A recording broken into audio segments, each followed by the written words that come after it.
Hello everyone, good afternoon from Indonesia. I hope you're all doing well amidst all of the challenges and changes during this pandemic. My name is Regita Mega Arta. It is my pleasure to welcome you to today's webinar, How Public-Private Partnership Schemes Can Be a Solution to National Economic Recovery. This program is brought to you by Financial Management Politeknik of State Finance Stand, and this is part of this Natalis PKN Stand. To all webinar participants, we have some rules to keep this webinar goes conducive. First, participants are expected to mute the sound and turn on the video. Second, for those who want to ask the panelists, make sure your question doesn't include any discrimination or bad words. Before going further ado, I'd like to greet the Honorable Bapak Rahmadi Murwanto, the Director of Politeknik of State Finance Stand, and other directors. I would like to say thank you for joining us on Zoom. We know all of you have your own working schedule, but surprisingly, there are 420 participants here joining this session in the middle of hustle and bustle. You also can see and access this webinar on PKN Stand YouTube channel. Although the Zoom meeting is brought in English, please don't hesitate if you want to speak out or aspire your ideas. You may try to express any opinion, either in English or in Indonesian. Feel free to interact with today's panelists. You can drop your question on Zoom's Q&A box. Don't forget to state your name, where are you from, and whom the question is for. Ladies and gentlemen, to begin today's webinar, we will sing Indonesian National Anthem. For operator, please play the video.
Ladies and gentlemen, on this special occasion, we have several agendas as follows.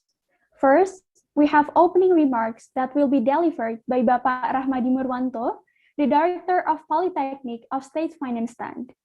Next, we have the first panelist, Mr. Toshiro Nishizawa, Professor at the Graduate School of Public Policy of the University of Tokyo, Japan, to answer the question from academic and international perspective.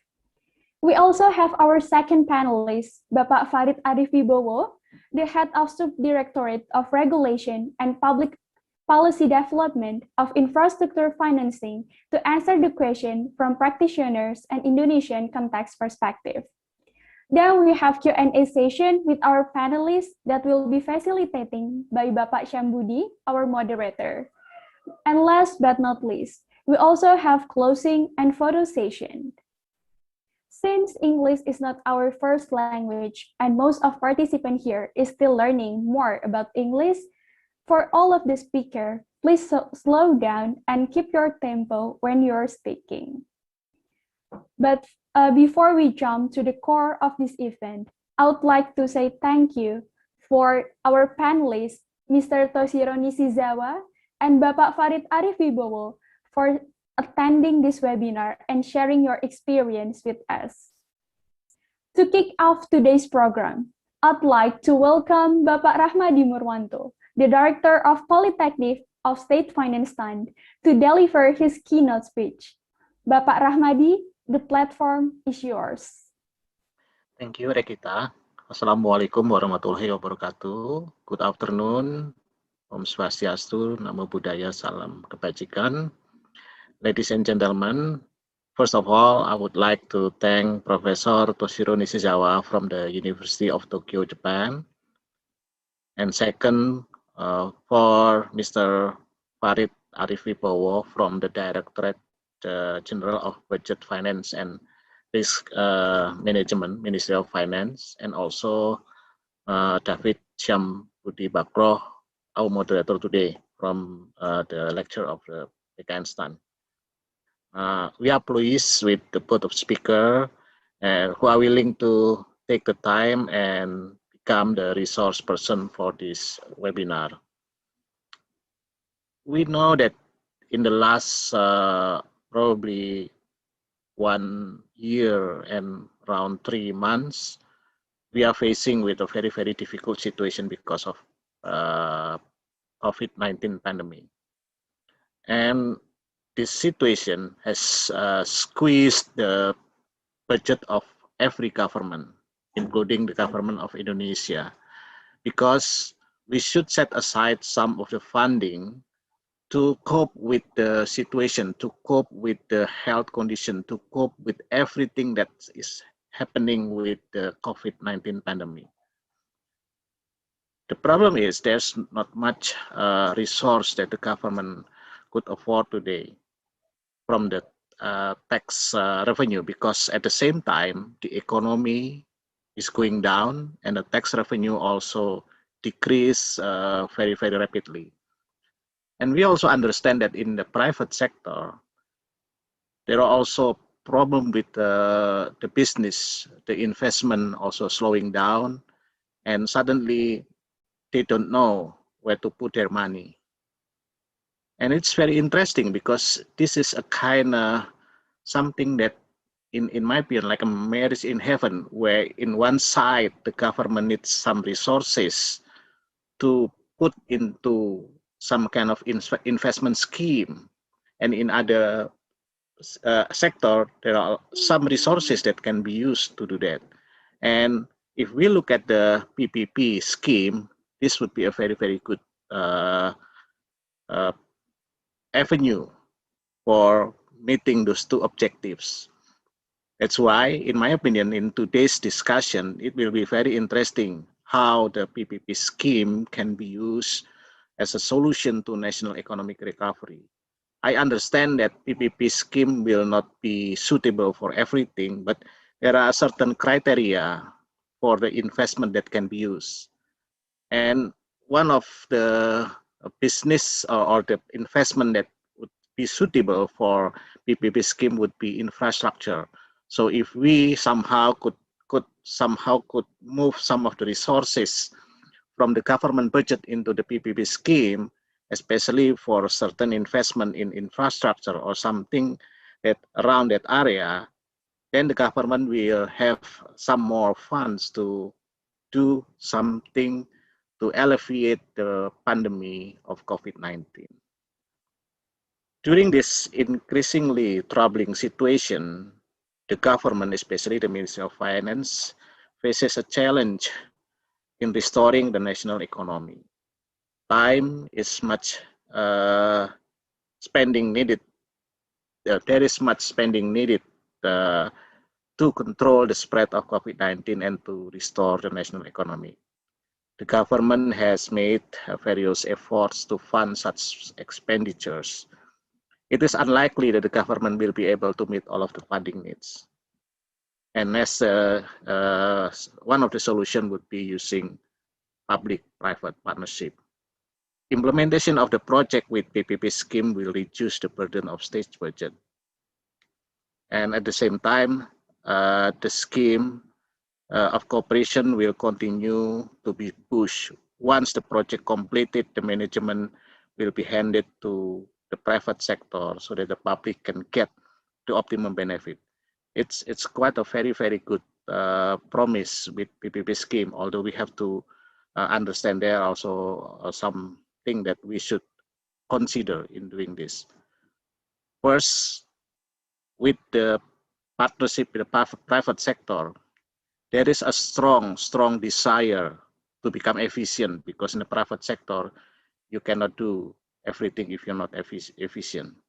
So the government will use the private sector to deliver the service in a much efficient way compared if the government deliver the services by themselves. But the problem will be that, in my opinion, in terms of accountability, because if you do PPP scheme, who will hold the ultimate accountability? Is it the government? Because the government will transfer everything to the private sector, or is it the private sector because they receive the authority to provide the service? In my opinion, a good thing is that it should be the government, but how the scheme should be structured that in the end the risk can be shared between the private sector and the government. And the second is that kind of risk should be translated in the reporting, not just the outcome, but also the risk.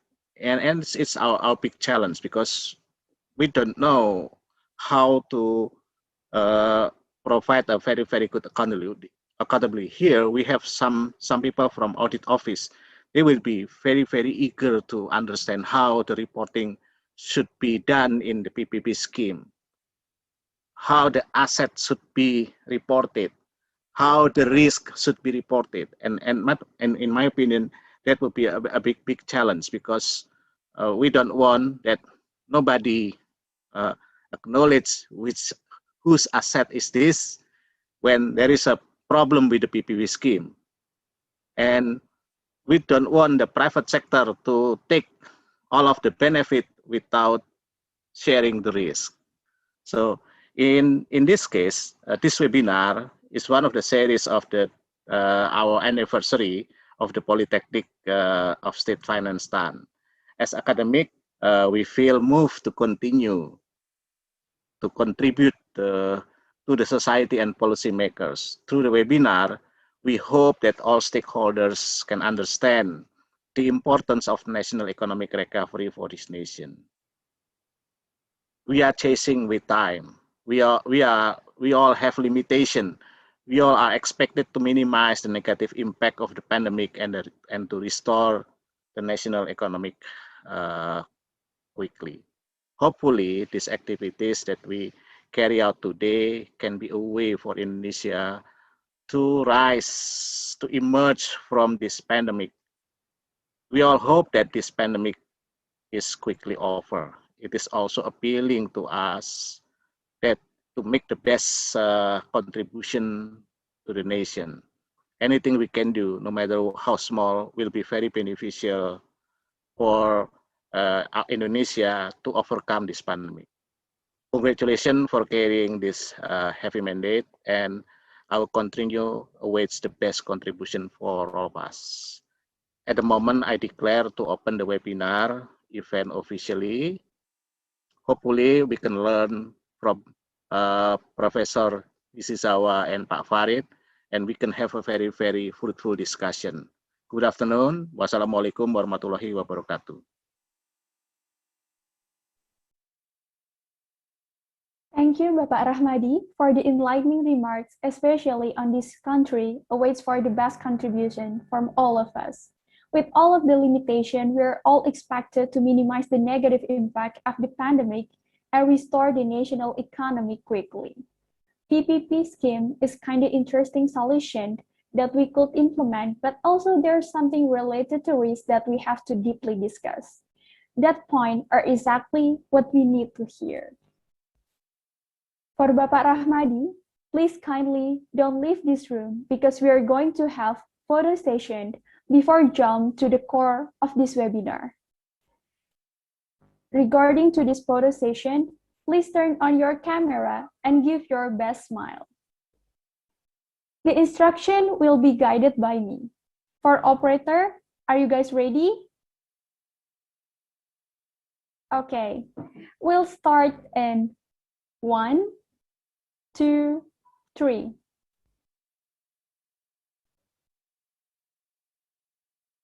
Okay, once more for the next page, we'll start in 1, 2, 3. Okay, I think that's enough. Thank you for your participation in our photo session.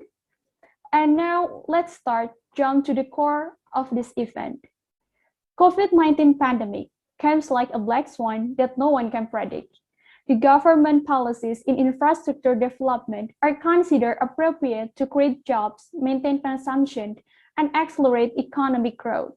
The government has made various efforts to fund such as expenditure.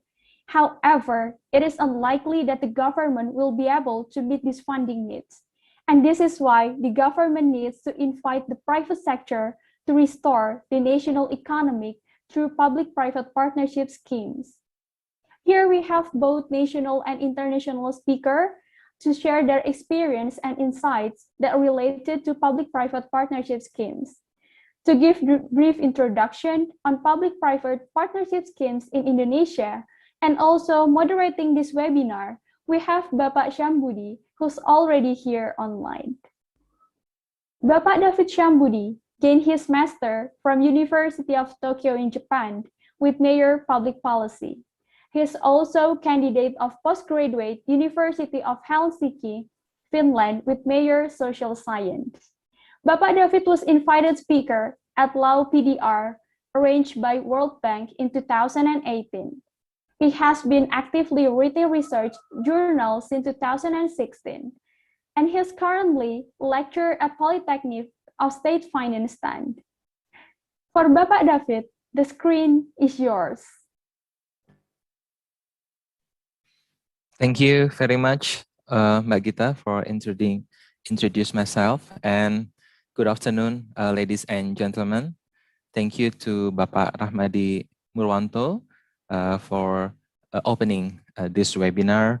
And also thank you to Professor Nishizawa and Bapak Farid Arif Wibowo, our two honorable speakers, to come to this event with us together. Okay, before I start, please allow me to tell all the audience the backgrounds of our speaker. So for the first, we have Professor Toshiro Nishizawa. Good afternoon, Professor. Konnichiwa. Okay, I still remember some word in Japanese. Hisashiburi, a long time no see, Professor. I hope you're doing good and always healthy for in this today's situation. So Professor Nishizawa, he has a background in Latin American studies from Tokyo University, and he also majored in economics from University of Tokyo, and then continue his postgraduate at University of Wisconsin Medicine. That's just the background of his academic career, but actually Professor Nishizawa, previously he has engaged in more practical work, like in Export-Import Bank of Japan.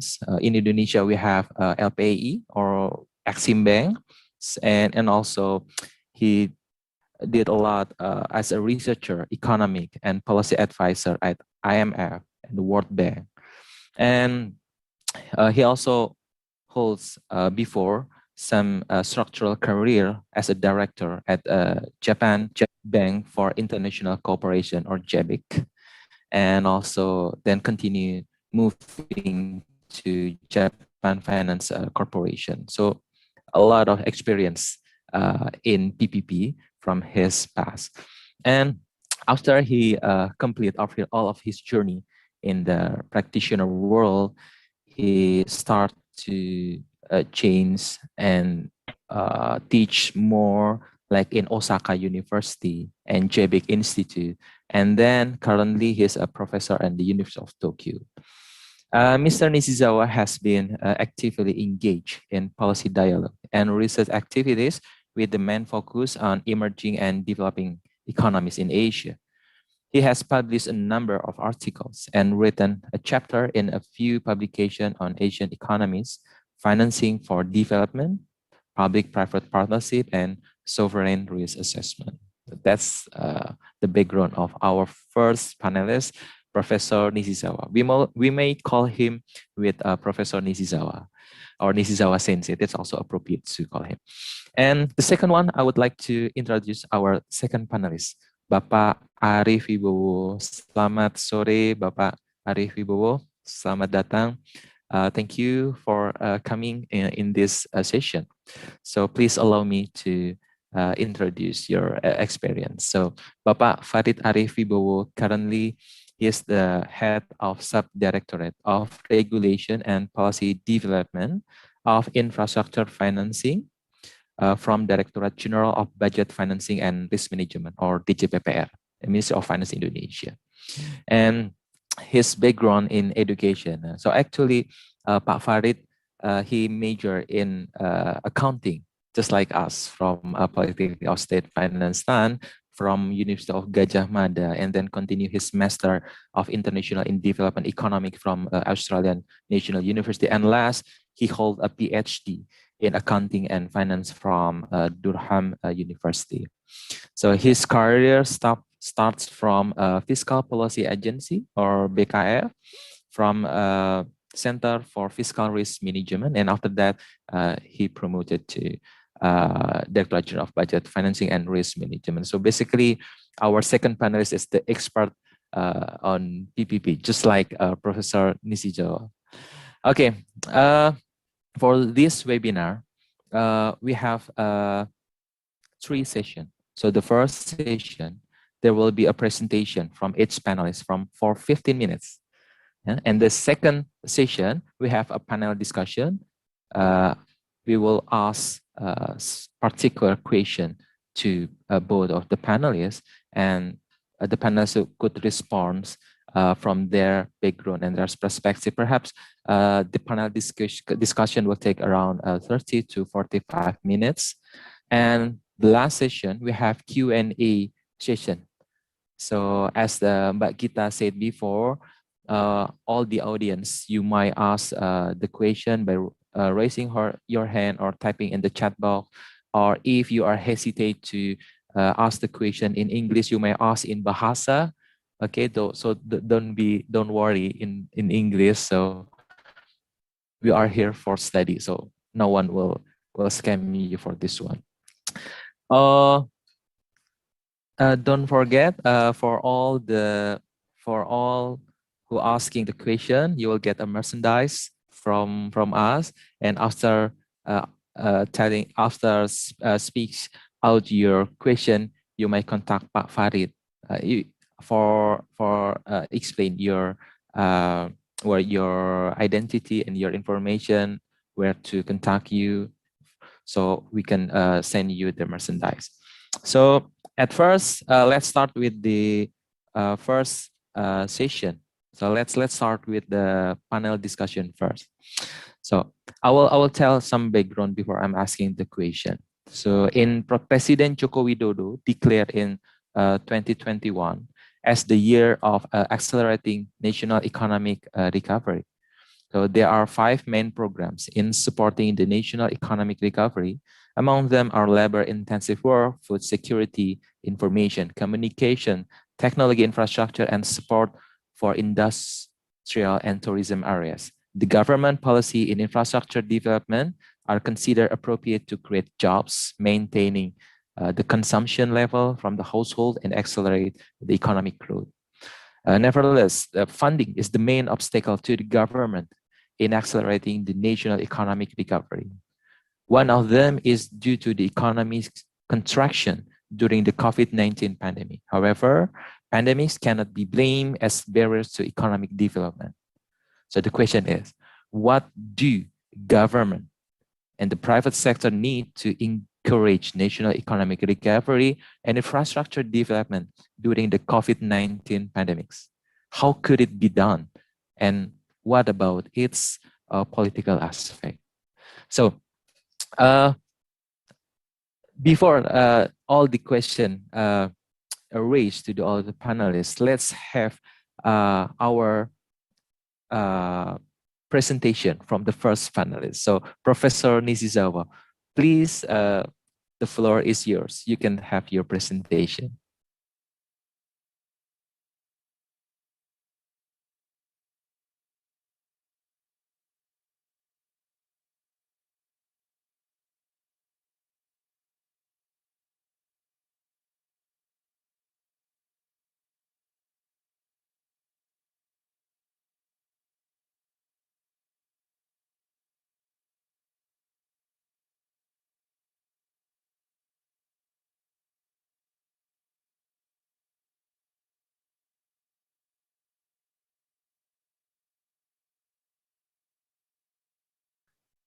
Professor, excuse me, you still mute your voice. Please unmute yourself. Sorry.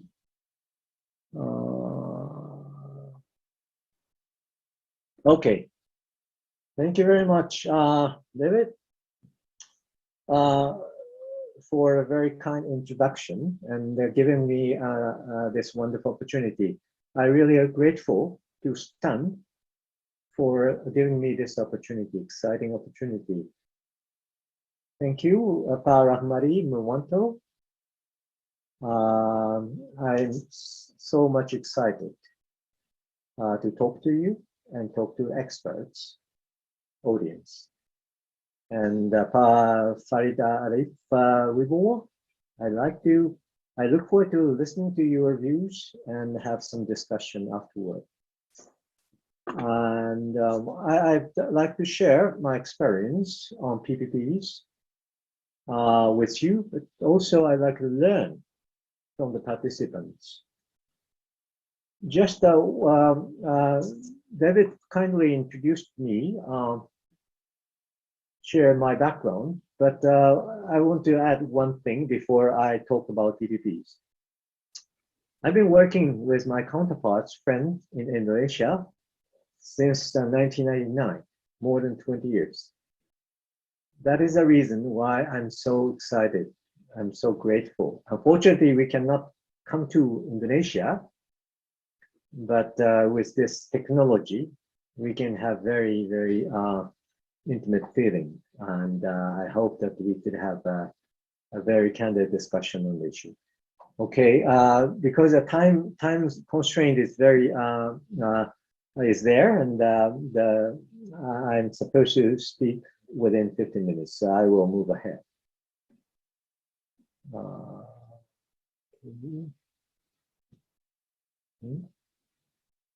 want to move the slide. Yes. What is PPP? Well, I think that most of the people here knows what PPP is. PPP often means different things for different people. Sometimes people discuss PPPs without having a shared understanding of the concept and scope. So please allow me to begin my part by sharing with you my definition and understanding of public-private partnership. Please aware that it is not right or wrong. Different people define PPP differently. My intention is to avoid misleading you. I believe it is worth clarifying how I use the term PPP when I discuss PPP. in the context of today's subject. This is a very important subject, how public-private partnership schemes can be a solution to national economic recovery. A typical definition of PPP is something like this, you see on the slide. A contractual arrangement between public and private entities aimed at improving and expanding infrastructure services. I'm going to use this definition. A contractual arrangement between public and private entities aimed at improving and expanding infrastructure services. In this definition, I would like to emphasize the first part of this definition, contractual arrangement between public and private entities.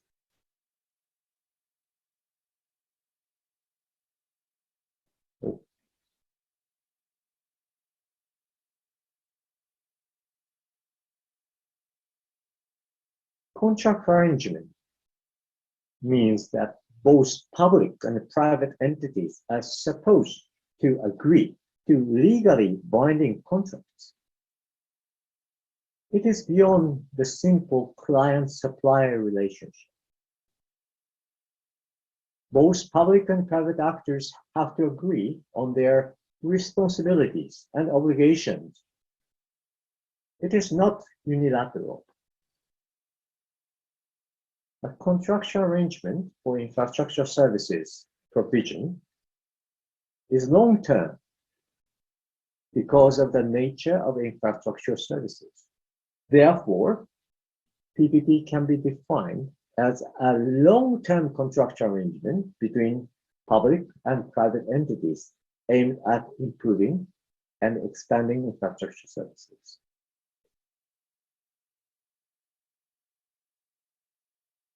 From now on, let me call public and private entities willing to agree on their responsibility and obligation for a project. Collectively, direct stakeholders. Then, for indirect stakeholders. Potential beneficiaries of infrastructure services, or more broadly, people. I want to ask you a question. Why are some stakeholders willing to agree on their responsibilities and obligations for a project?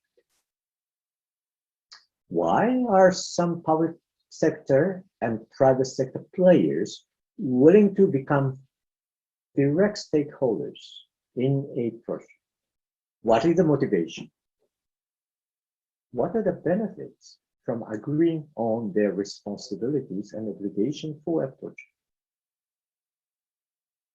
Let's look at public sector players first. Public sector players might be able to satisfy people, indirect stakeholders, by providing better quality infrastructure services, while mobilizing new sources of finance. If a project is successful, people become beneficiaries of infrastructure services. Indirect stakeholders actually benefit from better quality infrastructure services. Another benefit, new sources of finance, if successfully mobilized, might help the government to reallocate scarce budgetary resources to other priority expenditures. These are the motivation for public sector players. What about private sector players? Private sector players might be able to earn a risk-adjusted return. Why risk-adjusted? Private sector players tend to be more risk-sensitive than public sector players. Furthermore, we know that different groups of private sector players. More specifically, investors, lenders, and other contractors. They show different degrees of risk tolerance in making their business decisions. For this reason, the perceived risk-adjusted rate of return helps private sector players to determine whether the expected reward justifies risk-taking. As commercial entities, they have to make profits. That is understandable.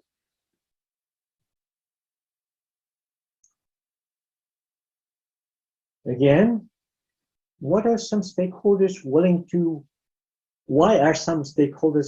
agree on their responsibilities and obligations for a project?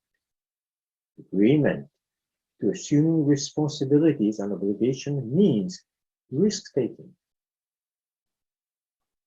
Only when they see the risk-adjusted rate of return attractive enough, they are willing to take certain risks and agree to sign legally binding contracts to assume responsibilities and obligations for a project. Risks should be compensated by rewards. Then, next question. What do you think about risk tolerance of public sector players? Do you agree that public sector players tend to be less risk sensitive than private sector players?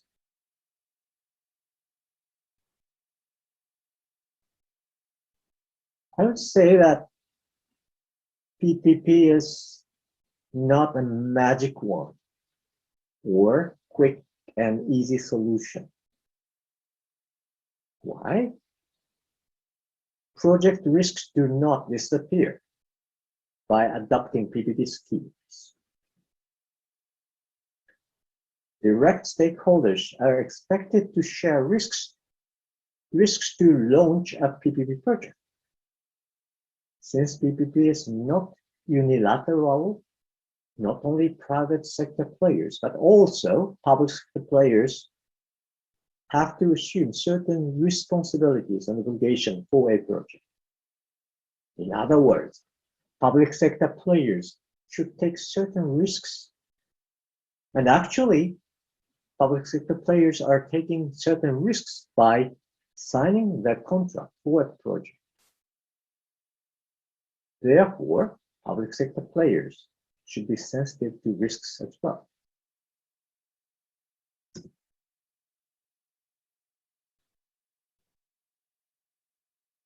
The nature of risk and reward is different with private sector players on one hand and with public sector players on the other. But how to design risk and reward allocation among direct stakeholders is the key to success of a PPP project. A particular risk should be allocated to a party that can manage it better than others. I think some of you might have heard this statement. Easier said than done because of uncertainties and complexities. But this principle gives a useful guidance for designing risk and reward allocation among direct stakeholders. Another important, but perhaps inconvenient fact we have to accept is that ultimately, the cost of infrastructure services has to be paid either by the users or by taxpayers.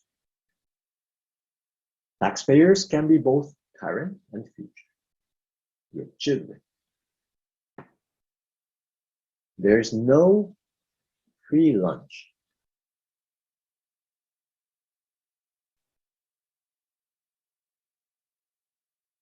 Policymakers should always keep in mind how to balance the sharing of risks and reward among direct stakeholders.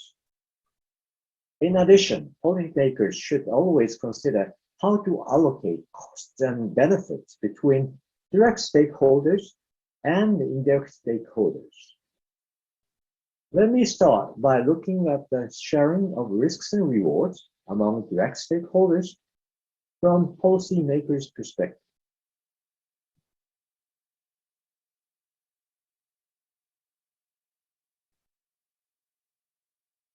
The risk-adjusted rate of return of a project depends on expected patterns of future cash flows.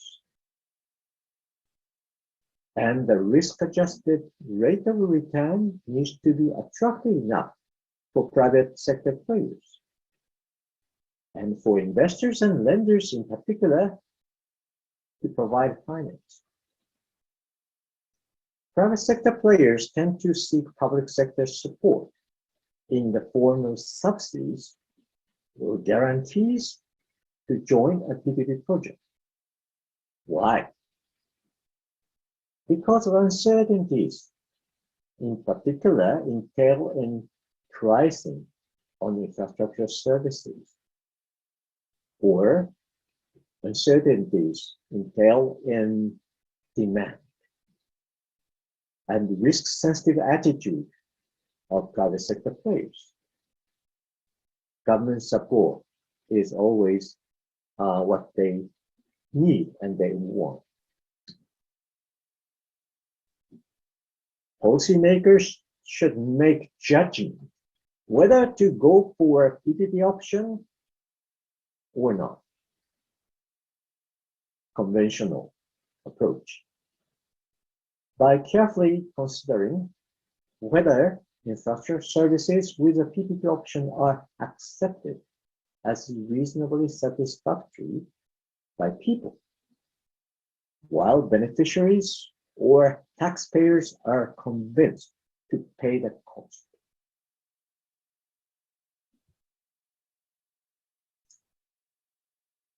Beneficiaries of infrastructure services, people, users, would be happy if high-quality services were provided at affordable prices.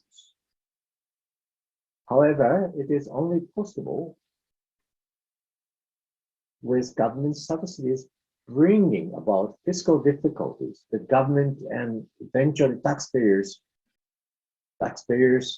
current ones and future ones, might not be happy.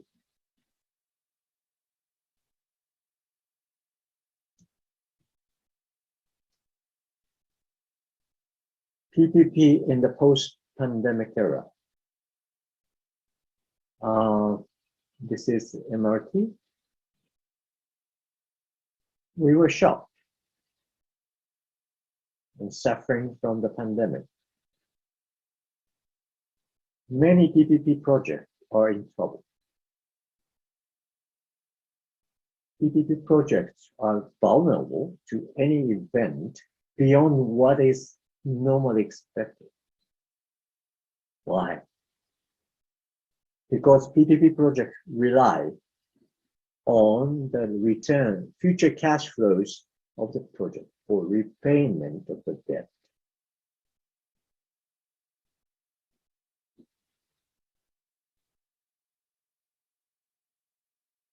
So my current thought about PPP in the post-pandemic era. I see potential in PPP, but as Rahmadi Murwanto correctly pointed out, it cannot solve everything. Devils are in detail. We have to take the right approach to make to maximize the potential of PPP. So what I have in mind at the moment, PPP in the post-pandemic era, how should we address the mounting PPP challenges? Be patient. It is not time to promote PPP. but rather it's time to fix and save the existing PPP project affected by the pandemic. Be more selective. Only work with bankable projects, or trying to find and form bankable projects. Design risk and reward allocation among your stakeholders even more carefully than before the pandemic. Make sure that the project is resilient, inclusive, and sustainable.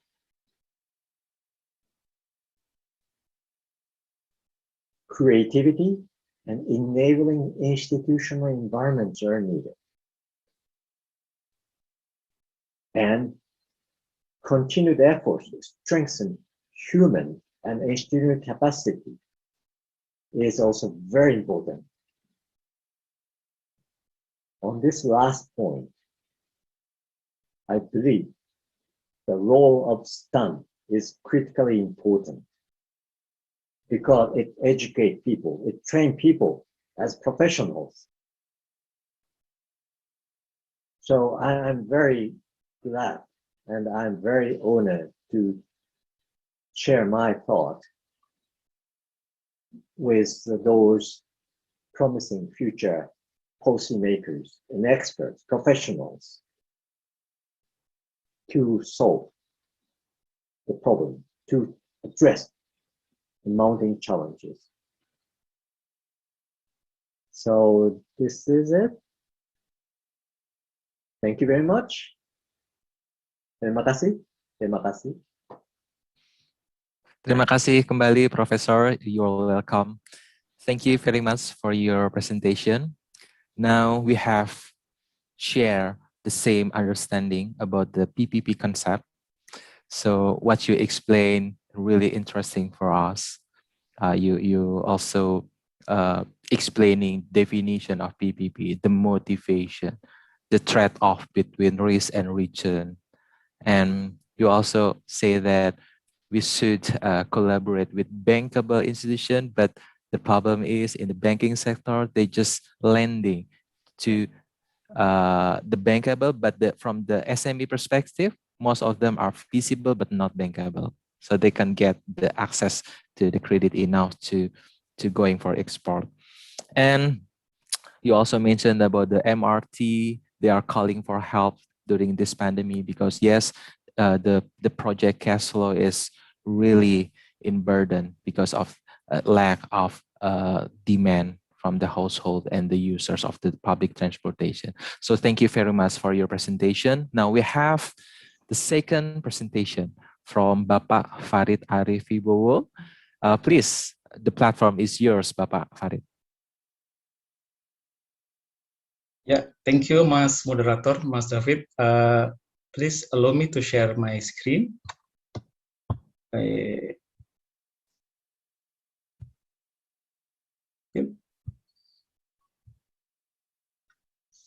Is it okay for you?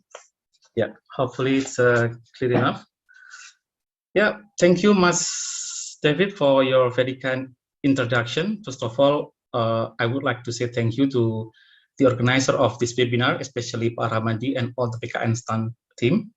It is always a privilege for me to receive the invitation from STAN, as we know that STAN is an MOF institution that always try to share and enhance knowledge in the MOF, as well as it can provide more critical and independent feedback to what we are doing in our office daily. I'm also very honored today to be in the same panel with Professor Nishizawa. This is a very great opportunity for me to listen from you directly, and I think I can say that we share the same idea about PPP and about the quality element, as I will present later. And as requested by the organizer, today I will talk about PPP in Indonesia, particularly in the context of economic recovery. To be honest, PPP is not formally included as part of the National Economic Recovery Program, but there are things that we can discuss to link what PPP can actually offer to help the recovery of the economy. So firstly, I want to give you a context of our discussion today, that is the current condition of Indonesian macroeconomy, fiscal condition, and the National Economic Recovery Program itself.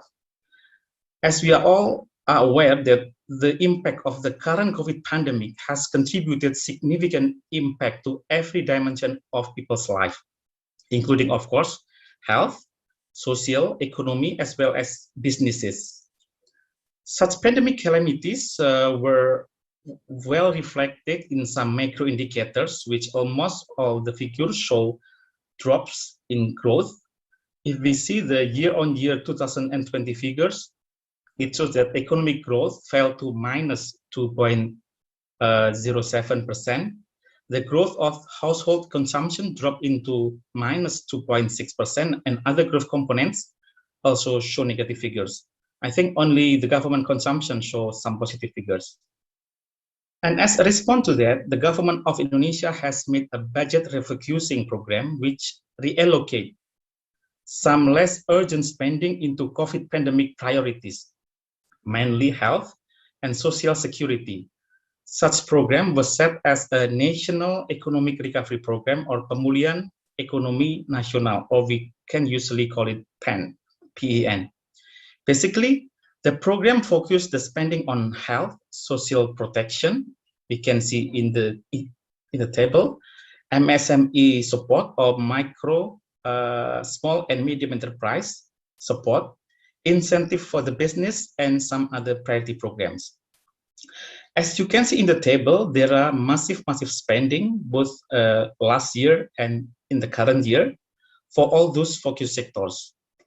In contrast, we also know that there are also some other less urgent spending consequently reduced or reallocated to serve the program. Actually, the details of these programs are stated in the Peraturan Pemerintah, the government regulation number 23/2020. The question is now then how PPP sits among this program, the recovery program, how PPP can play a role in the recovery. As we might know, in responding to the pandemic, the government is not only conducting the immediate measures, the immediate responses, but also preparing to a more programmatic recovery to initiate structural reform. For the immediate responses, as we discussed in my previous slide, the government conducts some fiscal measures, including budget refocusing, maximum budget deficit relaxation, central bank involvement on the sovereign bond purchases, and so on. But on top of that, the government also conducting a recovery and reform program that includes program for improving the human development, bureaucracy reform, and public infrastructure. Under this program, I would like to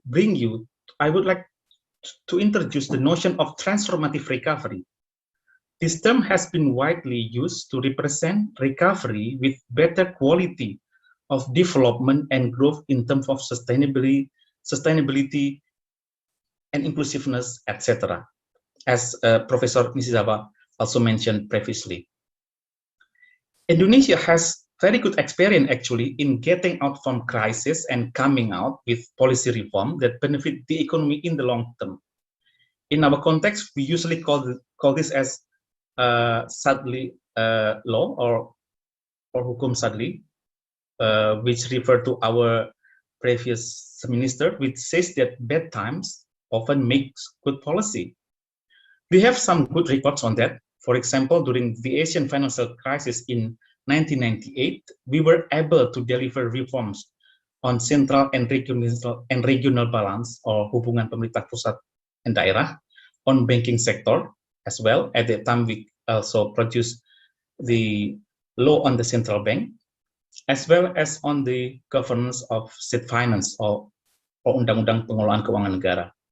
Similarly, after 2009 global financial crisis, we also noted that there were some reform on financial sector, as the the establishment of the Financial Service Authority, or OJK, and KSSK, or Committee on the Financial Sector Stability. So we can expect that this time, during this pandemic, we can also go through this pandemic crisis and can deliver something for the longer term. With regard to the public infrastructure provision, we can expect that from PPP. So in this context, I will bring PPP into the recovery program. Before we are going to discuss on how PPP can support transformative recovery, I would like to bring you to some figures that explain what is PPP in our context, in the Indonesian context. I hope this is quite useful for those of you who are not yet familiar with our PPP. I think Professor has just mentioned in his slides, it's almost similar, but there are some new context of what we are doing in Indonesia. First, the basic structure of PPP is that PPP is, we can regard PPP as a method of procuring or financing projects. As we know, as Professor has mentioned as well, traditionally, the government can procure infrastructure services with full government budget or APBN. Or alternatively, we can also procure through as state-owned enterprise or BUMN. Here with PPP, we have alternative scheme on how infrastructure services can be collaborated with private sector. So basically there will be a contract, a PPP contract between the government represented by GCA. I have the same terms with the professor.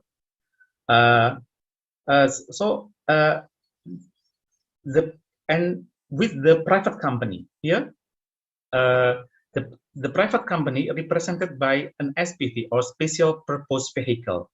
This contract is actually the most important thing in PPP that drives all the activities as well as the results of the project. The SPV may consist of consortiums of equity investor and their partners. And additionally, this SPV will find lenders to finance the project. In our case, the SPV can receive payment either from the users directly, or we call it the user charge or the user payment, or it can receive from the government in the form of the availability payment.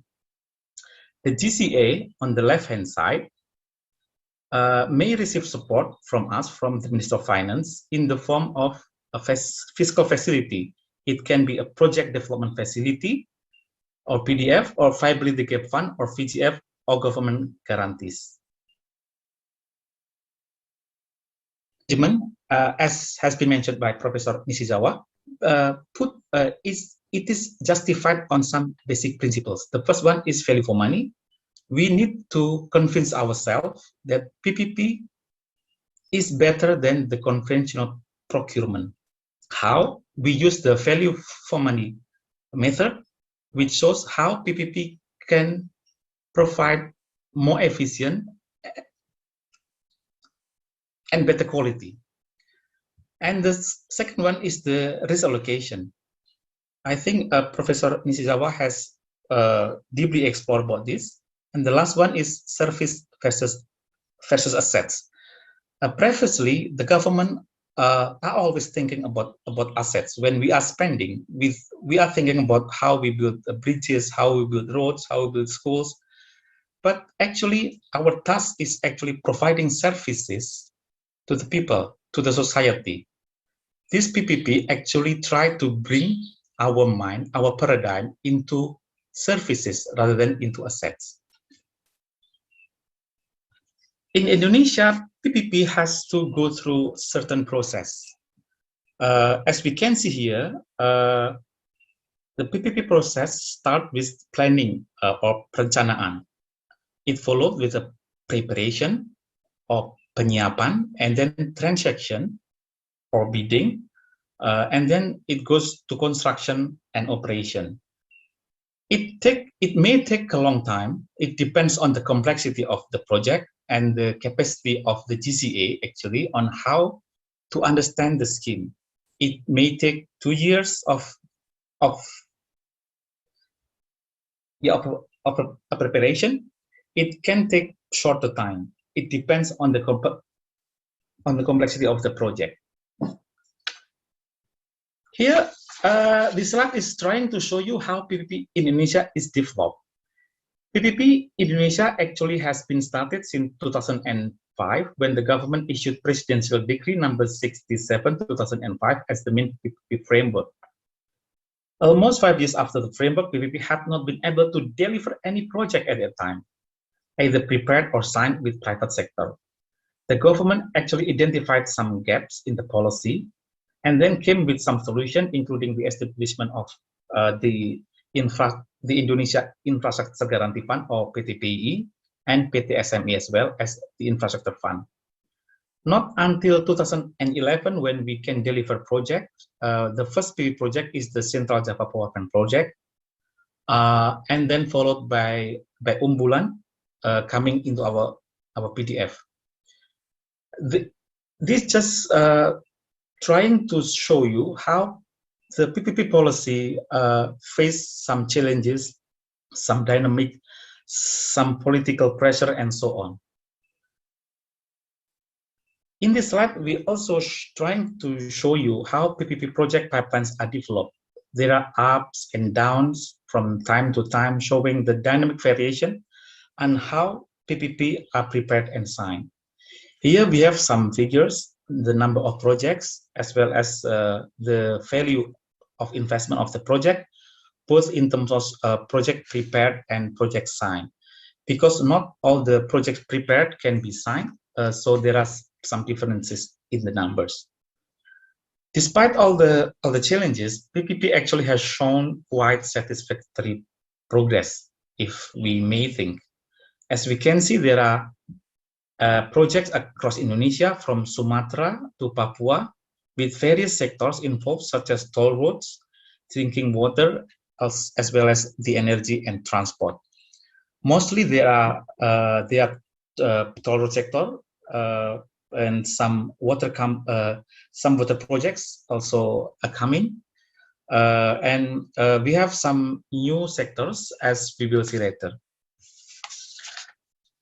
With all these pictures, our question is then how PPP can support the notion of transformative recovery, as we discussed before. PPP can be part of transformative recovery firstly by focusing on quality, not only quantity. Currently, we are, the Indonesian people, usually obsessed with delivering as many projects as possible. However, to address the need of the society, we can actually focus also on the quality. But how? What quality that we are referring to? Fortunately, we have guidelines and principles of how to install quality elements of project.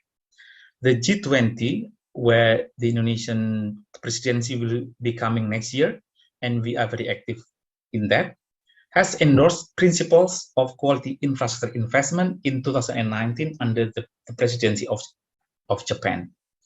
The principles include how projects need to consider environmental aspect, how projects address the sustainability, the environmental issues such as carbon reduction, biodiversity, and so on. Secondly, project also needs to consider the resilience against natural disaster and other risks, including risks caused by the pandemic, like what we have now. And also, project needs to consider the social aspect, particularly the inclusiveness for vulnerable groups such as women, disabled users, and so on. Other principles include how infrastructure are well managed in terms of the governance to ensure that it will not be harmful to long-term fiscal sustainability, and so on. Infrastructure projects are also expected to be able to use the high technology to achieve the efficiency and the sustainability as directed by the other principles. Practically, now we are in the Ministry of Finance. We are trying to implement those quality elements into projects that we are preparing under the PDF. So, for example, when preparing a housing project in Bandung, for example, We are not trying to explore how that project can be green, can be environmentally friendly, how it consider more equal access to women and the disabled, how the construction comply with the resilience to disaster, and so on. We know that it is way, way more challenging and probably more expensive, but we are aware that this is something that we need to achieve. Secondly, supporting transformative recovery can also be done through focusing on more specific sectors that address the development problem. So far, we are focusing on 6 infrastructure sectors that address essential needs such as water and hospital, as well as on solving urban issues such as urban transport, housing, and waste management.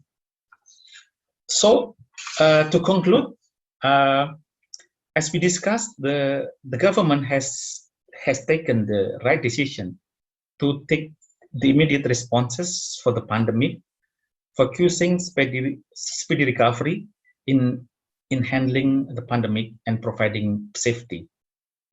In that regard, PPP, which requires more complex and longer preparation, probably is better to be put in the position to support the recovery by transforming into better quality of the services in the longer term. We know as PPP is often closely associated with better risk allocation, better preparation, and more transparent process, PPP can actually be offered as a solution to transform into provision of public infrastructure service that more concerns and more compliant to the quality element as we discussed before. I think I will stop here. I think over to you, Mas David. Thank you. Terima kasih, Bapak Farid. Thank you very much for your nice presentation. So I remember you said bad times often make a good policy. So that's wow, such encouraging words. Okay, and of course during this pandemic, we have a negative economic growth. Even the international organization lower our rating from the middle income to lower income countries, because we have consecutive negative growth. Perhaps the issue of recession need to be elaborated more. And you also mentioned about the programmable recovery, transformative recovery, which is not only focused on quantity, but also focused on the quality and sustainability. Well, thank you very much for your explanation, Pak Farid. And let's continue to the second session, which is a discussion between the panelists. So I will ask one question, and please respond by the professor and the Pak Farid. Okay, so the first question is, what do government and the private sector need to do to encourage national economic recovery and infrastructure development during COVID-19 pandemics? How could it be done, and what about its political aspect? Because tends to be some political issue here. So for the first answer, please, Professor Nishizawa. Thank you, David. Let me just give feedback to Farid's presentation. Well, this transformative recovery, this concept is great. I fully support this idea. And not only quantity, but quality. Focusing on quality is what I've been telling people. So I feel very encouraged to hear the same notion from you. And another thing I'd like to mention briefly is, well, crisis leads to reform to transform the economy. But this is what Indonesia has done. After the Asian financial crisis, Indonesia, the policies were introduced to transform the economy and the whole system. And unfortunately now, all of us are faced with big crisis. But with this notion of transformative recovery, I'm sure that Indonesia will transform itself, upgrade itself, and this is a great idea. I'm so much impressed. So let me answer to David's question, but some of the points are already answered by Farid, or government is already working on. But let me just share my views. In order to accelerate national economic recovery this year, that a short-term target, the government needs to use fiscal measures targeting hardest hit and most vulnerable segment of the national economy. And I think that the government is already doing this. Only the government can prevent a deeper downturn and sustain and accelerate economic recovery in the aftermath of such adversities. Social protection, support for micro, small, and medium-sized enterprises, healthcare, vaccination program, and so on and so forth. Government efforts to develop infrastructure help create jobs, maintain consumption, and accelerate economic growth over the long term.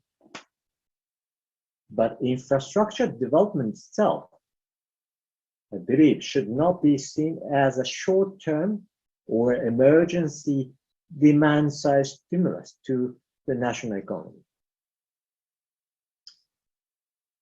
Yes, funding is one of the obstacles to government efforts to accelerate national economic recovery. But as explained by Farid, I understand that the Indonesian government temporarily suspended its budget deficit ceiling of 3% of GDP until 2023. Each policy action has different time frame. A time lag between a given policy action and its result is inevitable. Some policies have immediate and short-term effects, but others only bring result over the medium or long term. Despite such time lags, policy measures need to be designed, introduced, implemented, maintained, or adjusted as needed to bring about the intended outcomes within their respective timeframes. For this reason, recovery and reform program is right policy. And also, for the same reason, it makes sense to discuss what the government and the private sector should do for infrastructure development in the post-pandemic era. And in that context, I emphasize the importance of some of the concepts, elements, resilience, inclusiveness, and sustainability. These are key elements for infrastructure development in the post-pandemic era. I hope this policy program will lead to, to deal with middle income trap, to bring Indonesia higher income level, while at the same time avoiding debt trap. There are two traps. We have to be careful. Thank you very much. Thank you very much, Professor. Yes, we have to be cautious with the middle income trap and debt trap, just like our neighborhood country. Okay, now of course it is obvious we have to put more attention to the time frame, because the return from the PPP would be in medium and the long term, but we need to recover in the short way.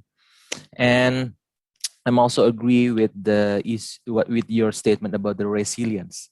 when we press with something, we respond even jumping higher than before. That's we call the transformative recovery. So please, Pak Farid, please give your opinion and argument about this issue. Thank you. Yeah, thank you, Mas Farid. I think that's a very interesting question in terms of how we can put the infrastructure issues along with this recovery. First of all, as what the government has done, I think the focus of the recovery, as I said, should be on the immediate response to save people from the pandemic, as well as to keep their welfare and social security. We think that that is the most reasonable way to recover. The economic recovery is very much dependent on people's health, I think. Once the health safety is ensured, then we can recover the economy. But yes, you are right. I think the infrastructure can be part of the economic recovery if it is targeted for sectors that can be quickly respond to the economy. For example, for projects that can absorb many workers that are losing their jobs during the pandemic, but of course that can be done after we ensure the health safety. And during the pandemic, our focus can also be put in the improvement of the digital infrastructure, as we know that people are more reliant to the digital services right now. People are doing virtual meeting like what we have right now. People are mostly doing shopping online, working from home, and so on. So infrastructure sectors can be focused on the extensification and of the digital services. I think that would be something that can be explored. But as Professor Nishizawa mentioned, I think in this pandemic, we better preparing on fixing PPP, fixing the framework, making the transformative recovery, so that when we have the pandemic is over, then we can go into the transaction and the construction.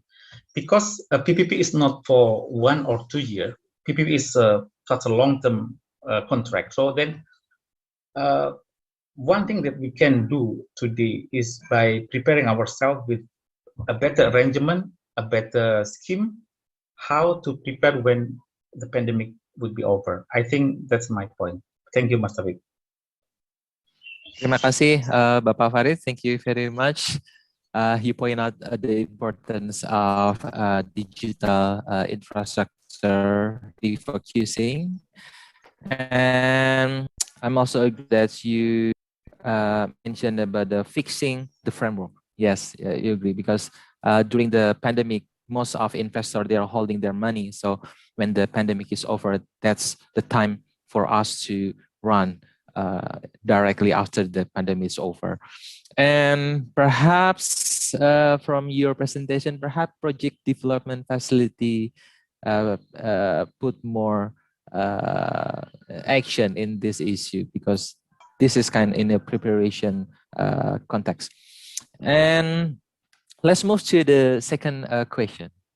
So in the context of PPP, there are several cooperation schemes such as revenue guarantee or availability payment. How can the pandemic affect the private sectors to contribute to restoring the national economy through PPP schemes? What is the effect on daily operational activities on PPP project, especially company in the form of SPP, like the picture of Professor Nishizawa, MRT, they are lacking of the passenger in the trade. Okay, please, who want to respond the first? Farid, would you mind? Okay, Mas. Yes, I agree with you, Mas, that the COVID pandemic is very, very unprecedented. Nobody has predicted before. Therefore, I think its impact both on private as well as public sectors. Nobody is really anticipated. But I think the impact would be different. I think for the private sector, they face new uncertainties although in terms of availability of funding, I'm sure there are global private funds that are lying around that can be provided for investment. But the problem is they need some safe places to lend their investment. But at the current times, PPP projects and probably most projects would be very challenging.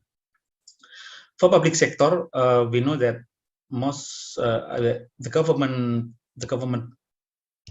budget, both in the central level and in the local level, shrinking everywhere. So the government probably would prefer to use their fund mostly on the health essentials like vaccine and so on. So I think the AP would be the government pay system would be a bit challenging in the future, because I think in the next 5 years probably some government would be more focusing on the health sector.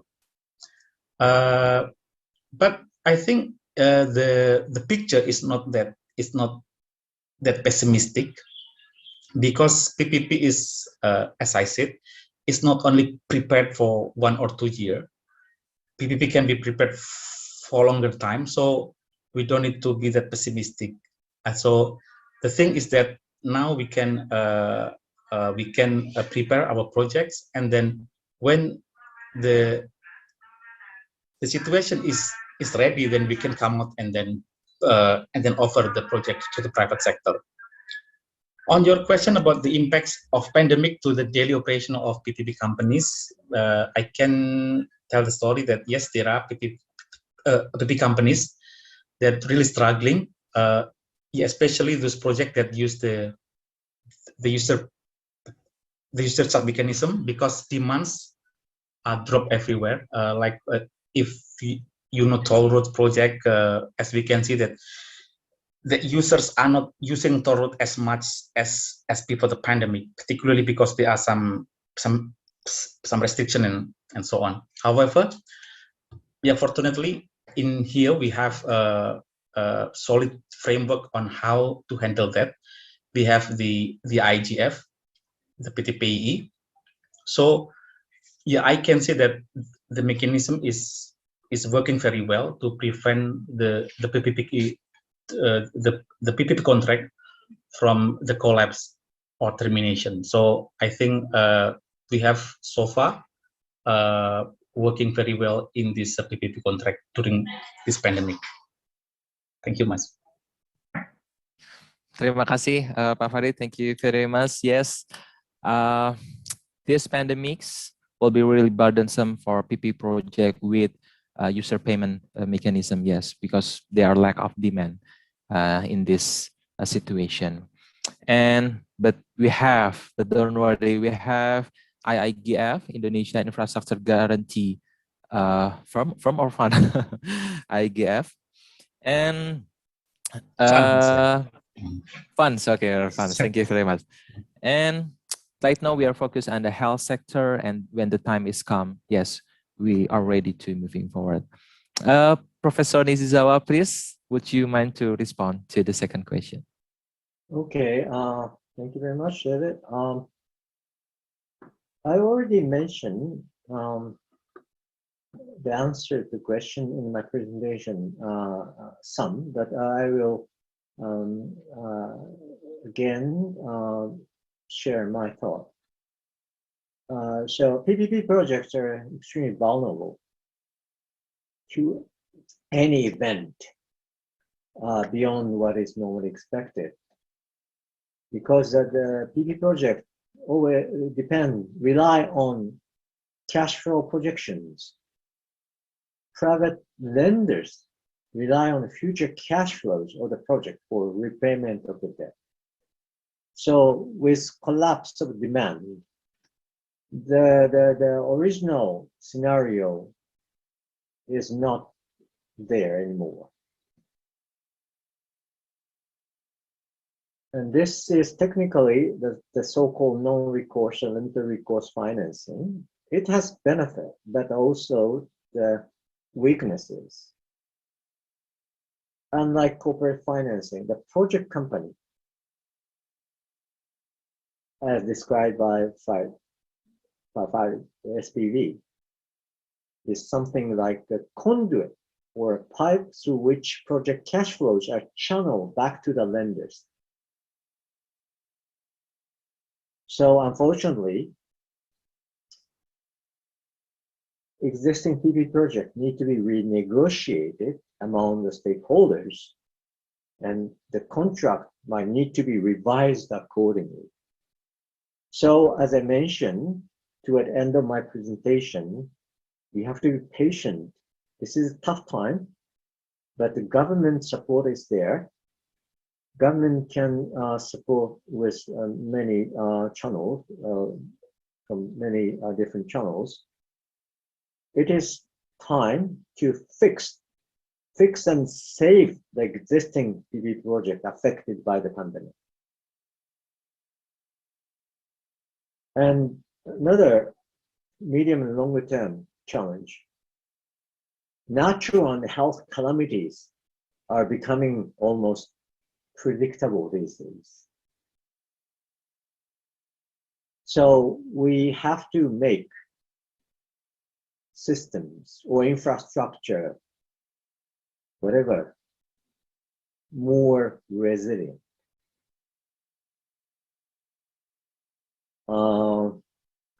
So that is the reason why I emphasize three key elements: resilience, first of all, and inclusiveness, because vulnerable segments of the society suffer. So in order to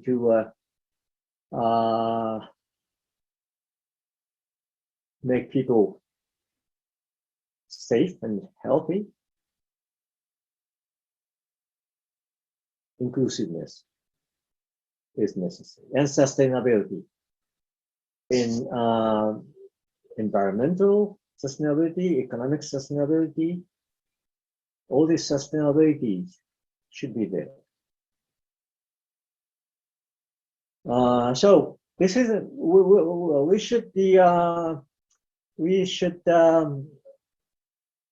we should think this is an opportunity. Of course, we suffer, but this is an opportunity for transforming recovery. So government policy direction, Indonesian government policy direction is quite encouraging, and I'm sure it is the right direction. And another thing I want to mention is it is quite also very encouraging that Indonesia will see a chair of G20. So I want the Indonesian government to take the lead to the global economy to recover. Thank you very much. Terima kasih. Terima kasih kembali, Profesor. Nice answer, Professor. Thank you very much. Yes, we cannot make the risk to zero. What we can do is just minimize the risk. So with the PPP project, there are always some vulnerable issue there, and the uncertainty. What we can do is just minimize. We cannot eliminate all the risks. And what we can do right now, especially for user payment mechanism PPP schemes, perhaps the government could renegotiate, as the professor said, and the contract should be revised. But of course, this is a difficult task for the negotiator, especially from the Ministry of Finance. And how to make our system become more resilient and more responsive to the next natural calamities unfolds. And also the issue of inclusiveness and sustainability also need to be addressed. And thank you. So we already have 2 questions directed to our panelists. So this is the last question from me. And my last question is, in the sense of emergency, so especially in the procurement context, In the case of emergency, we argue that the government needs to regulate the schemes of public-private partnership in the provision of goods separately in the time of need, like procurement before the pandemic and procurement during the pandemic should be different. But again, all the government, either in the local or the central government, we always have to deal with the regulation on the procurement. Especially, we all have participants from the Supreme Audit Board. Like, of course, when there are too many corruption during this pandemic procurement, let's wait. Who will be suspected for that? So my question is, what should the government do to accelerate cooperation with the public-private partnership schemes, especially for goods or services? It's procurement when it comes to urgency. So who wants to respond first, Professor or Pak Farid? Please. It's up to you. Do you decide? Can I? Please, Prof. Please. Oh, After okay. you, Prof. Well, the scandal. Yes, in Japan, we had several scandals during the pandemic. So it is, corruption is everywhere to some extent. We have to correct it. Well, the government should work with business entities, business communities, with a spirit of public-private partnership in a broader sense. PPP I've been describing is PPP in narrower sense, that focusing on infrastructure services. But PPP is a broader concept. If we focus on sharing of risks, sharing of responsibilities, we can just use this concept or the spirit of public-private partnership in every public policy field. Procurement. Yes, this is very difficult area, but also very, very important. The government is responsible for rule setting with the support of private parties willing to transform the system in a better shape. But government should take the lead. Government is responsible for rule setting to facilitate economic recovery led by the private sector. So PPP concept is quite useful. I think this is a principle when we discuss public policy in general, even beyond the issue of procurement. Terima kasih. Thank you, Professor Nishizawa. And yes, PPP is not just a narrow concept. PPP is also a broader concept.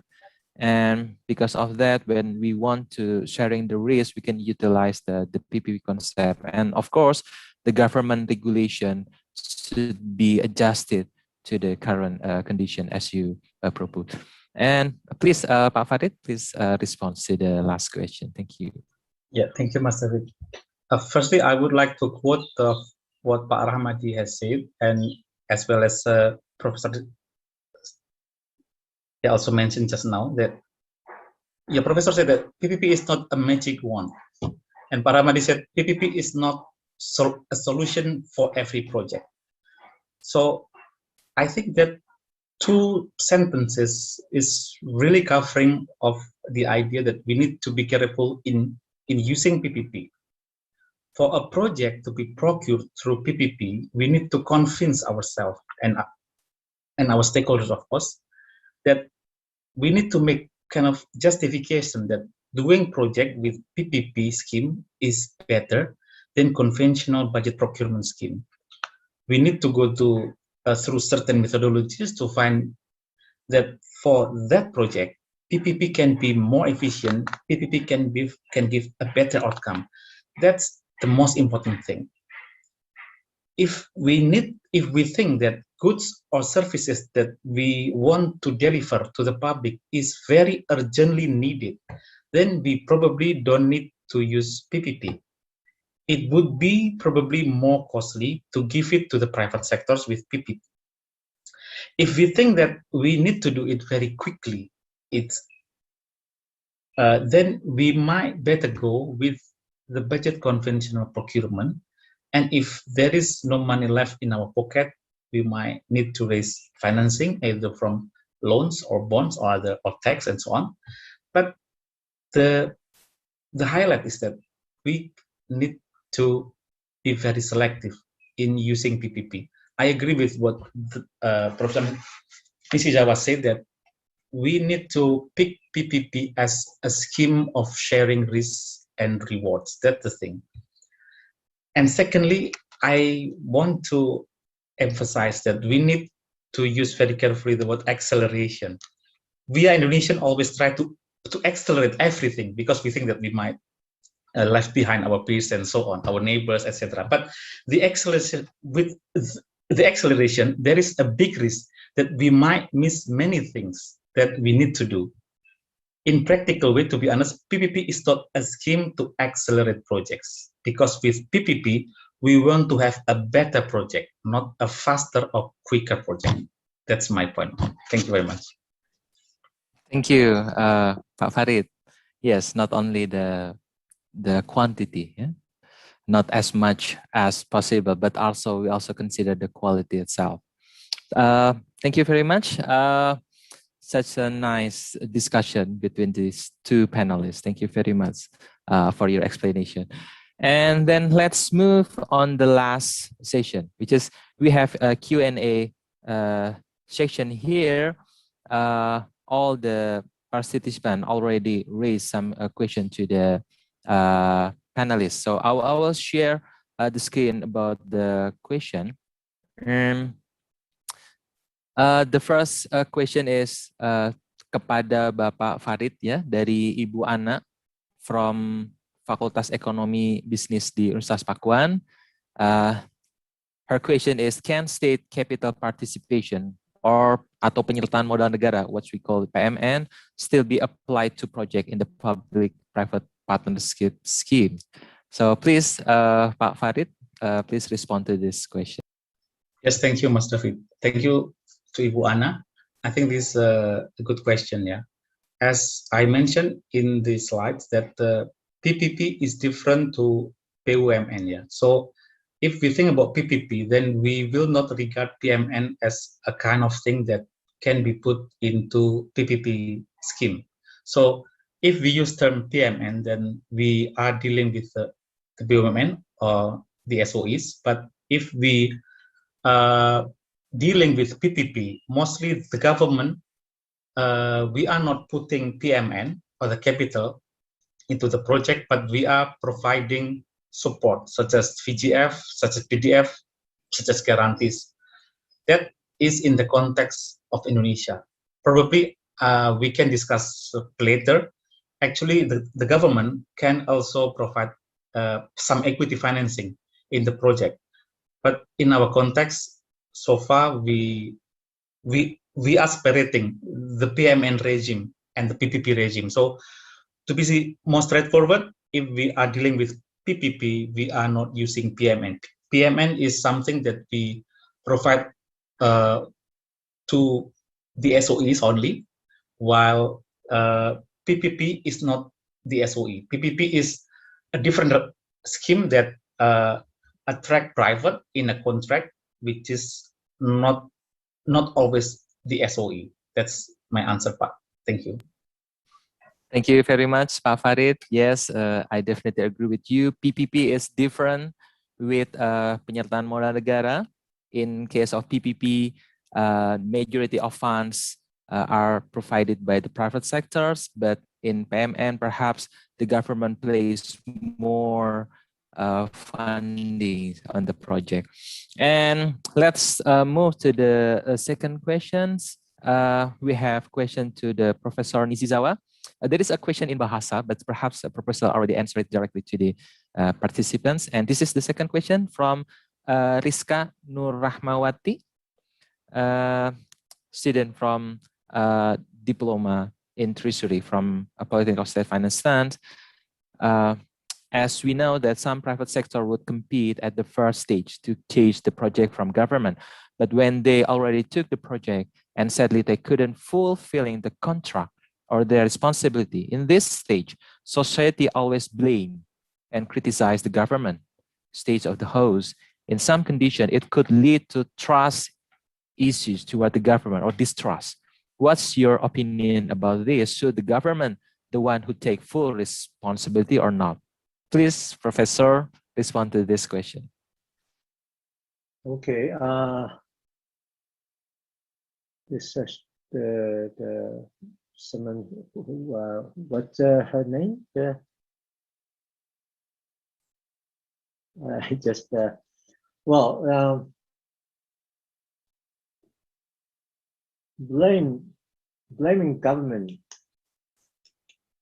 is not good in the context. If the failed PPP project, all the blames goes to government, there could be moral hazard. The principle of PPP is risk sharing. So if the failed project is because of some mismanagement of the private parties, government should not be blamed. Rather, that the private party should penalize. But I understand there are gray zones, and definitely the current situation is too harsh to blame the private parties. It's not their fault, but neither the government fault. So how to deal with such situation? How to share responsibilities or burdens?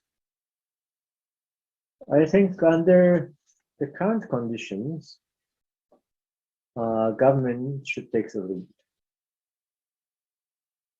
So I just missed this question, the whole question. So I'm not sure whether I answered the question in proper way.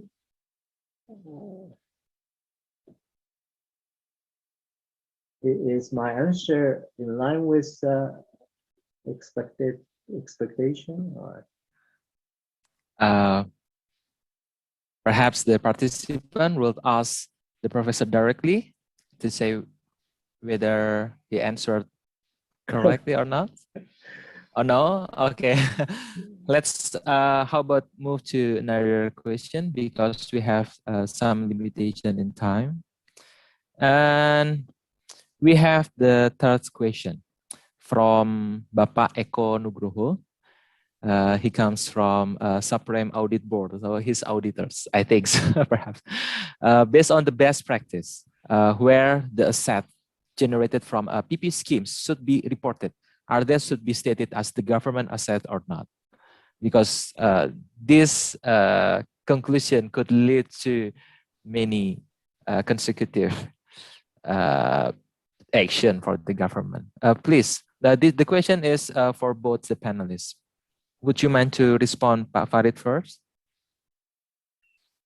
Okay, I will state my response first. from the practical view probably, and then probably a professor would later respond. Yes, I think it's a quite tricky question, Pak Eko.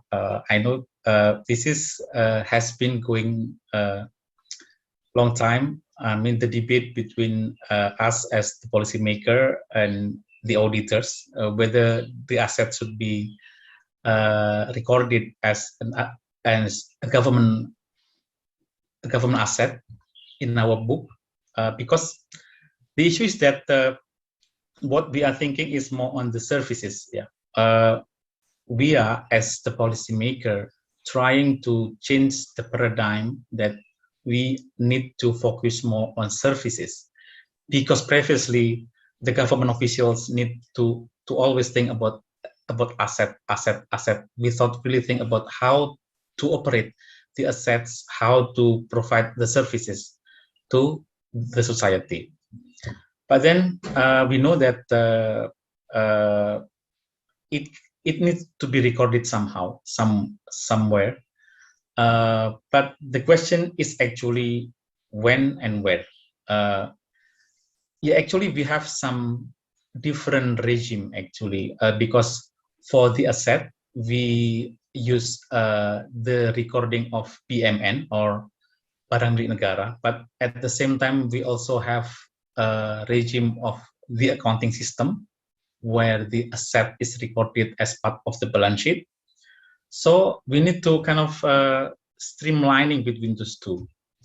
But in terms of, if you ask the practical, the practice in Indonesia, then yeah, as you know, we need to follow the recommendation from the state audit that we need to record as in our accounting system. So now we have a minister regulation number 234, year 2020 for that, to record how the concessions such as PPP need to be recorded in terms of asset and liabilities. But I think in terms of academic discussion, it can be brought to kind of more extensive discussion, whether we need to think about assets, whether we need to think about recording assets rather than we are thinking about, but because we have also some legal issues and so on. For example, if we are thinking about AP project, when the private partner build the assets, we do not record the asset as the government asset, because we think that the asset is the way the private sector try to serve as what stated in the contract. But from the accounting perspective, it needs to be recorded somewhere in the government. So that's kind of debates. It's still going on, but yeah, luckily we will follow the recommendation of the state audit that we will record as part of the government balance sheet. And I think in 2022 we will start the recording. I think the PSAP will be come out so soon, and then once it is approved by the state audit, then we will try to comply with the statement. I think that's all from me, Farid. Thank you. Thank you very much. Terima kasih, Pak Farid. Please, Professor, please have your comment on this question. Okay, this is a very tough question for me because I'm not expert in accounting or auditing, so I'm not sure what is a good practice in dealing with asset, whether to record as a state asset or not. But as Farid mentioned, well, perhaps I'm going to look at this issue from somewhat from economic side. What is important is how to make the best use of, most efficient use of assets or stock, in the sense the generating high quality services. So in that sense, I'm not sure how the ownership of PP assets should be. How should the ownership? Who should have the ownership of the PP assets? Either is fine as long as assets generate good quality services sustainably, efficiently, effectively to meet people's demand. Thank you. Terima kasih. Thank you very much, Professor Nishizawa. Most of us, we have background in accounting, and there is terms substance over form. So sometimes we are focused more on the form, but we forgot the substance. So as you mentioned, the most important part is the project generate benefit, the optimum benefit for the society. Accounting framework is extremely important in order to interpret what's going on. Without the accounting framework, we cannot interpret what's actually happening. This is extremely important. Thank you, Professor. So setelah ini kita akan selesai di 3:45. Silahkan kalau ada yang ingin bertanya langsung, silahkan gunakan fitur raise hand, angkat tangan. Nanti akan dipanggil oleh moderator. So after this, we will have a direct question from the participants to the panelists by using the raise hand feature, and I will calling out who's asking first. And we haven't. There is no one raise their hand. Okay, so for this time, let's start to the next question. I have prepared it for you, and we have question from Edi Mujayadi from Narcotics National Board atau BNN ya, Badan Narkotika Nasional. Could you explain the brief advantage of bonding this PP scheme for majority Indonesian people focusing on grassroots people if mostly public sector or assets will be taken by the private-public project? So who want to respond to the question from Edi Mujayadi? Would you mind, Pak Farid or Professor Nishizawa?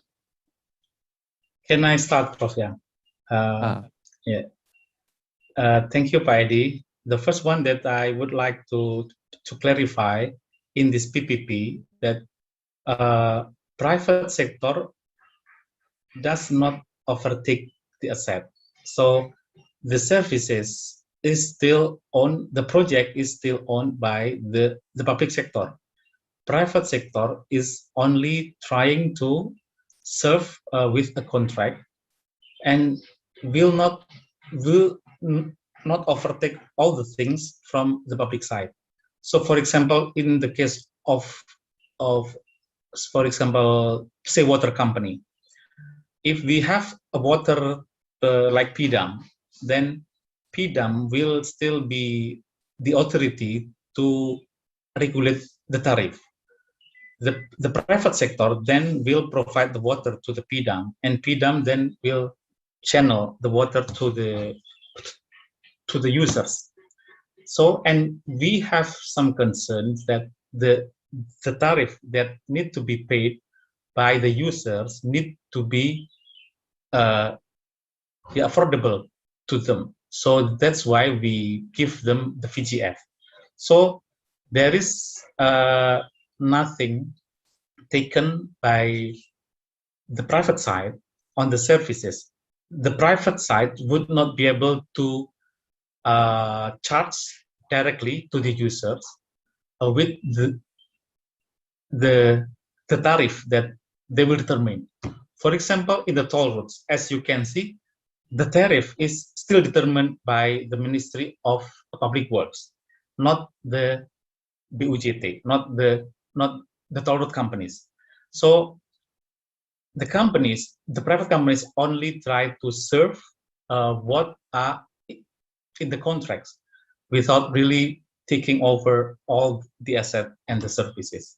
So actually, they no need to worry about that the grassroots people will be suffering with this, because with PPP we can provide some regional tariff for them without really being harmful to them in terms of tariff and so on. That's my my response, Pak David. Thank you. Thank you very much, Pak Farid. Sekali lagi kepada Bapak, Ibu, Mas, Mbak, adik-adik, peserta seminar, silahkan kalau ada yang mau bertanya dalam bahasa juga tidak apa-apa. Kalau memang malu, dimatikan videonya juga tidak apa-apa. Ya, please, if you have any question, you can use the feature of raising your hand in the Zoom.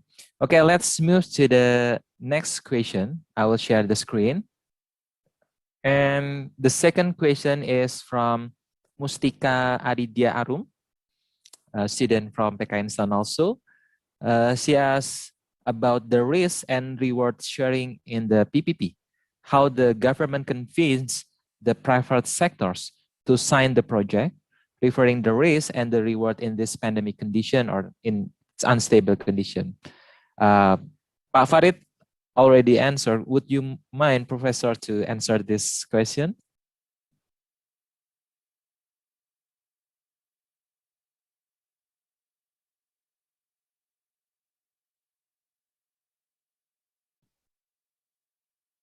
Yeah, the question is about the risk and reward sharing in the PP project. You are still on mute, Prof. Pardon me. Sorry. Yeah, thank you, Professor. Yeah, as I mentioned in my presentation, private parties are concerned of uncertainties, risks, which are beyond their control. So government need to offer some risk mitigation measures. But this is a tricky part. If the government just listen to whatever private sector people will say and sign the contract by accepting whatever they want, then there could be a risk of moral hazard. Some of the risks or concerns expressed by private sector players might not be the something the government should be responsible for. So this is very important point. The balance between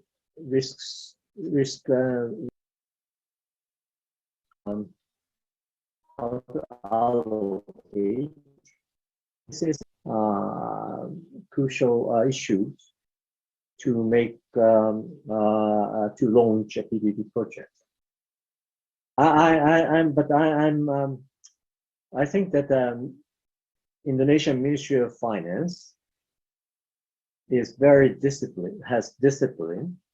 So I think that the experts at Ministry of Finance can find a suitable balance somewhere. Thank you. Thank you very much. Terima kasih kembali, Professor. Yes, there should be a balance between the risk sharing. So, of course, there is a trade-off.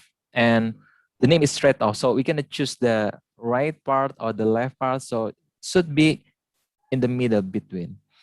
And let's move to the next questions from Yoli Christian Arauma, also from PKN STAN.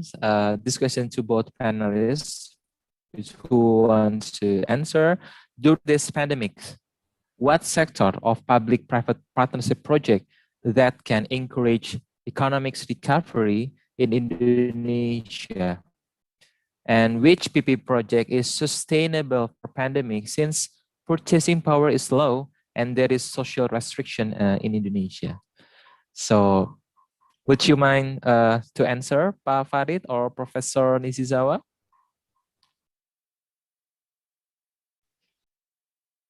Well, as I mentioned earlier, I think over the short term, we should focus on fix and save the existing projects. And I don't think a PPP will directly contribute to encourage economic recovery over the short term. And it's really difficult to find any bankable PPP project for the time being.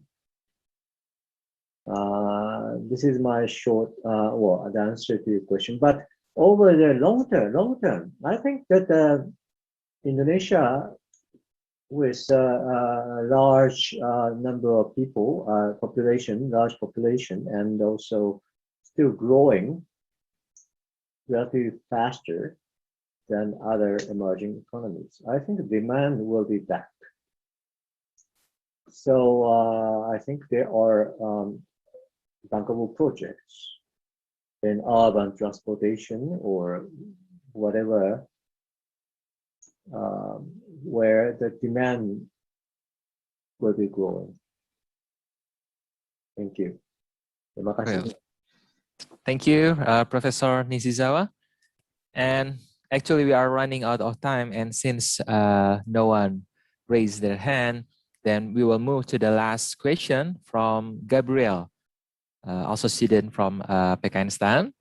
And he asked, he just read from a PricewaterhouseCoopers site for PPP schemes. According to the article, there is a possible chance for the most crowded population country like China, India, and even Indonesia to dominate the world's largest economic power by a large margin by the time of 2050. Can the panelists explain how the relation between the number of population with PPP schemes which can increase the economic power? Thank you. Perhaps the last question could be answered by Pak Farid. Would you mind to answer the last question? Okay, I don't mind, Mas David. Thank you. I think that's a good question from Mas Gabriel. Yes, as I mentioned in my slide and Professor as well, that the PPP scheme can actually be paid by both users and the government. So either by users or the taxpayers. In this case, the population probably will determine on how much users can be targeted by a project. So if we see that most PPP projects are fostering of we have so many PPP projects around Jakarta and Java as well, because the demand is very high. So it is much easier for the PPP with a user charge system to get finance. So I think the relation is more on if we have a PPP project with kind of a user pay mechanism, the abundant users will provide kind of more appetite for the investors to enter into the market. I think that will somehow related to your question, why the country with high population may attract easier PPP. But as we know that not all PPP can be structured with user pay. For example, if we want to have a hospital or school, we cannot charge directly from users. So I think the limitation is that not all PPP can be structured that way. So we cannot rely on the abundance of user only. Thank you, Mas David. Thank you very much, Pak Farid. Professor Nishizawa, would you mind to respond or no? If not, we will finish this session. Nothing? Are you asking me to say something? Not actually. Okay. Because yes, we are already running out of time, and all the question already answered by both of the panelists. For the last question, it's very good answer from Pak Farid, because yes, user charge schemes cannot be used for all PPP project, because some different PPP project have their characteristics. So it's depend. So it's depend on the feasibility study first, I think. And thank you very much for all the participants to join for consecutive 2 hours. This is record almost 600 people still there in the Zoom room without significant person leaving. And thank you very much for both panelists, Professor Nishizawa, arigatou gozaimasu, Bapak Farid, Arif, Wibowo, terima kasih banyak. Thank you for your attendance, and please allow me to close this panel discussion by saying thank you to all, and have a good afternoon. And I will give the floors to the Master of Ceremony, Ms. Regita, please. Thank you so much, Pak David. You are amazing. Thanks for facilitating the panel. Ladies and gentlemen, we almost reached the end of, I would say, fruitful discussion. We gained so much knowledge that make me feel like, oh, finally, I got it clearly what we are facing, the purpose of PPP schemes, and what sharing costs and benefits actually mean. And I bet I'm not the only one who feel the way, but most of the participants here also feel the same way. Let me conclude by thanking once again all panelists, keynote speaker, and moderator, Bapak Rahmadi Murwanto, Bapak David Syam Budi, Bapak Farid Arif, and Mr. Toshiro Nishizawa. Well, once again, this program is brought to you by Financial Management, Politeknik of State Finance Stan, and this is part of this Natalis PKN Stan. On behalf of the team, I'd like to thank you for joining this webinar through Zoom or YouTube channel. I'd like to apologize if there's any mistake. I'm Regita Megaarta, signing off and hoping to see you soon on the next opportunity. Goodbye.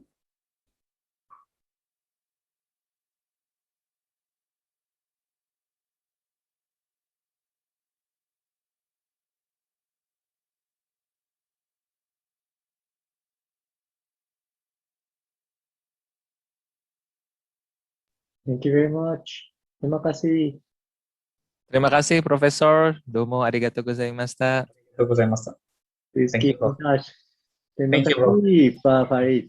Thank you, Farouk.